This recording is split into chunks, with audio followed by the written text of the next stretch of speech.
3 months, okay. Yes. But before the 3 months, you strictly work and back home. Yes, we call it lockdown. Lockdown. We need to get to know you. Yeah, we don't know you. Thank you, sir. Yes, sir. Doing a good job. Thank you so much. Kevin String. I really like it when people come before this committee, they don't request any more money. So I appreciate that. And Thank you, Mr. Chairman. and you moving toward more, you would like to move more toward house arrest and would save more money. But what about like the 1,000 bed unit you have that's vacant right now, and you'd have more beds? Can we contract with other states? I hate to use the state of California because they might not pay us. I want the money in advance. And could we do that and make additional money and create jobs? And can we do that? Yes, I appreciate your comments. I appreciate your support, Mr. Appropriation Chairman. Let me comment on your first one, then your second one. We got a law on the books today in this state that if you go out on for parole and you stay out, say 10 years, and you do well, and then you test positive for drugs, and you get violated or revoked, your time starts from the day you left. I don't know about you guys and ladies, but that don't make sense to me. So I'm going to ask you all to change this conversation. We're the only state in the United States does that. That's going to save us about $1.6 million. And so those sort of things, what I'm looking at, is called moral correction. Kind of being smart on crime, not soft on crime. I don't want to do business right now with California because they slow playing CCA on their checkup in Tallahatchie. Now, they do have to reduce their population by 40,000 over 3 years. Anybody in California get a sentence of 3 years or less, they go to the jail, which they already overcrowded there. I'm scared we'll get a letter saying, I ain't got the money. But Just in your state. Yes. How are you? I'm always in church, I'm the vice president of a group called ASCA, which is all the states, 50 states, and 8 of our big jails like Rikers Island, New York. I'm always in church with them, trying to see can we do business. We almost had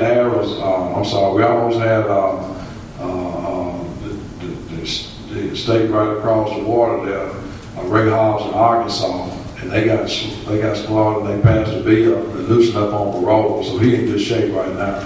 But I'm willing to do business with any state that need help on the inmates because that'll help our economy. Yes.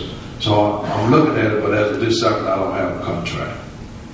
But you can contract with anybody else in other states. Oh, yes, sir. Yes, sir. All I have to do is simply sign something called an interstate compact agreement, and then we negotiate a contract on the cost per inmate per day and what program we're going to provide, and hire the staff and train them to go to work. And to be state employees oversee it. Yeah, so that's why I asked you and the appropriation chairman on the Senate to let me keep those vacant pens, even though I have to pay state personnel for the fee, but I just sucked that up because at a moment's notice I may give me a contract. Need any more pens? I'll let you know. Chairman Brown, question. Yes, quickly, Chris. Unit 32, what is the long-range plan for 32? It's completely vacant now, is that right? Yes, sir. We closed it December 30th. You have to maintain it and all that stuff. Yes, sir. That's got to be fairly expensive. Is there anything at all we can do with that? Well, Mr. Chairman, the short answer right now is other than what Chairman Springer was suggesting. That's all and let me tell you why. If you close, let's close Greenwood Prison. It's closed. Well, you got 163 people you're gonna put out of work, and then you're gonna get 55 calls from Senator David Jordan and others. You know what I'm saying. So I'm saying that we're doing so well. What I'd like to try to do with 32 and others, to include these units out here, this prison and purge, is to try to get that out-of-state business. Can we do that and still not violate and not be subject to a lawsuit? I mean, 32 was a problem for us. I'm just curious whether or not it can even be used for prison anymore. Oh, yes, it's in good shape. We done got it in good shape now. We remember now, that's why they let us out for pressure versus that, because we got it in good shape. But I wouldn't want to contract for no maximum security. I'm gonna have trouble hiring staff, particularly in the Delta. I would contract for like a medium custom type guy. It'll be fine. One other quick question. I've always been curious. You mentioned something about the education program, which sounds great with training mechanics and electricians and people like that. Where do they get jobs? I mean, That's a good question. One, I have an agreement with Les Rain, Mr. Les Rain, with the employment security. His mobile bus come and see us as often as we need. At least once or twice a month. They go to park and rank the green. 2, we have a pre-release staff job every day is to find that man's job. 3, we got 300 probation parole officers. Their job is there to provide hard supervision, but to help these guys get a job. So we place 70% of the people that we release. 70% get placed before or upon release. Is that what you're saying? Yes, sir. And we release about 750 a month. Chairman Holland, do you have a question? Well, Commissioner Evans, you've done a heck of a job. I really like you. I like you too. Governor Fryne, certainly he would be a good commissioner in future days. I appreciate that. Yeah. Governor, did you hear that? I started out working in a jail, and I think I still know how to manage him. Well, you ought to recognize a good man in the law. He lived in Rankin County too. In the 90s. But I get that you can't promise a person a job till you get a job. That's right. So November 8th, I'm in pretty good shape. November 8th, we'll be talking. All right, now back in the 90s, the legislature passed an 85% rule. 95, June 30th, yes. 95, and that increased your corrections budget about 35 to 40%. Yes, sir. All right, and that has continued through the years, except we've sort of started relaxing that a little bit, right? Oh, wait, yes. All right. Now, would you have any further recommendations for the 2012 legislative session on the 85%? Yes, sir. Yes, on the 85%. Right now, you're letting a sale of controlled substance and a manufacturer controlled substance get earned time. If they do well, if they all don't meet the reduction, they get 30 days a month. But the possession with intent, you won't let them have it. So they're suing me and they'll be suing you out here shortly.